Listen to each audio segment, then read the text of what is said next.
3 हो गई। अब चौथी इस्तिलाह तसव्वुफ़ की जिसे वहदतुल वजूद कहते हैं, और ये ऐसा मारकतुल आरा मसला है, ना हम अपनों ने समझा ना बेगानों ने समझा। लेकिन वो कहना गैरों से कहा तुमने, गैरों से सुना तुमने, कुछ हमसे कहा होता कुछ हमसे सुना होता। वहदतुल वजूद का मसला ले जाकर पूछेंगे औरों से जिन बेचारों को वजूद अपने वजूद की खबर नहीं है, वो वहदतुल वजूद की क्या खबर देंगे।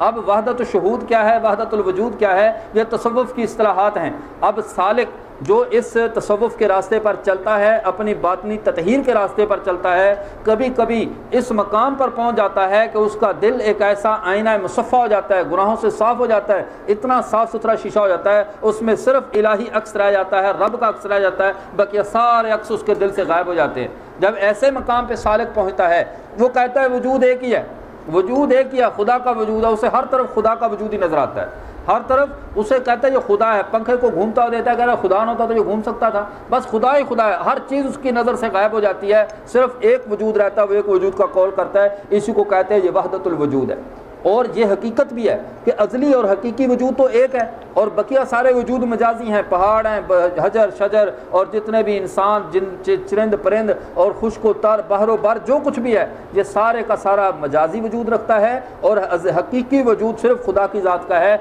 हकीकत के सामने मजाजी की क्या हैसियत है, कोई हैसियत, ये तो बिल्कुल उसके मुकाबले में गोया कि कालदम है। और जब सालिक अल्लाह के मासवा तमाम मौजूदात को कालदम समझे, उनका कोई एतबार ना करे, उसे कहते हैं वहदतुल वजूद। दूसरे नंबर पे एक तो बात वहदतुल वजूद की तारीफ़ ये है। दूसरी तारीफ़, दूसरे तर्ज पर वहदतुल वजूद के मसले को समझिए। दुनिया में हर कसरत एक किल्लत की तरफ लौटती है, हर कसरत एक किल्लत की तरफ लौटती है।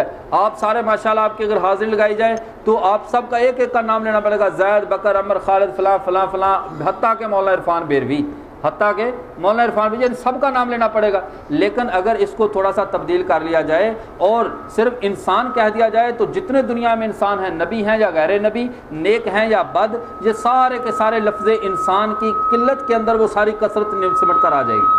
लेकिन इंसानों के अंदर अब एक वो जो इंसान है और इसके साथ एक और जिन्स है, अगर इस कसरत को हम और किल्लत की तरफ लेकर जाएं, पीछे की तरफ जाएं, तो आगे वहदत जिन्स आएगी, जैसा कि हैवान है। जब हैवान कहा गया तो तमाम मखलूक़ात जो कि हैवान का दर्जा रखती हैं, ज़ीरू हैं, उन सारी लफ्ज़ वहदत जिन्स के अंदर शरीक हो जाएंगी कि वो सारी की सारी हैवान है। अब हैवान जिनके अंदर रूह है और वो चीज़ें जिनमें रूह नहीं है, अब ये दो पार्टीशन, दो हिस्सों में तकसीम हो गई। अब हमने इसके ऊपर एक और वहदत को तलाश किया, वो वहदत जिस्म नामी है कि जो बढ़ने वाले जिस्म हैं वो कौन कौन से हैं जिनमें बढ़ोतरी होती है। अब वो इंसान भी है, जानवर भी हैं, नेक भी हैं, बद भी हैं, अच्छे भी हैं, बुरे भी हैं, और साथ दरख्त भी शामिल हो गए। अब जब वहदत जिस्म नामी कहा जाता है तो तमाम मखलूक़ात जिनमें बढ़ने वाली की सलाहियत मौजूद है, निश्व नमा की सलाहियत मौजूद है, वो सारी वहदत जिस्म नामी में शरीक हो जाएंगी। लेकिन इसके बाद फिर जिस्म मुतलक तो पीछे रह गया।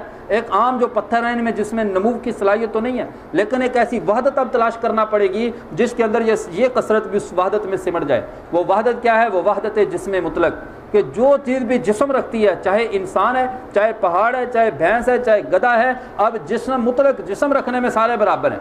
मुतलक जिस्म रखने में क्या है? सारे बराबर है। अब जब वहदत जिस्म मुतलक कहा, सिर्फ खुदा की ज़ात एक साइड पर रह गई कि खुदा की ज़ात जिस्मियत से पाक है, खुदा की ज़ात का जिस्म नहीं है, बकिया मखलूक़ात को उसने जिस्म दिया है। अब जिस्म मुतलक कहा तो जो खुदा के मासवा सारा एक वहदत में आ गया और खुदा की ज़ात एक साइड पर रह गई। अब इसके ऊपर भी एक और वहदत है जिसके अंदर जो है वो ये ज़ात और सारे शरीक हो जाते हैं, मखलूक़ात भी और खुदा की ज़ात भी। वो क्या है?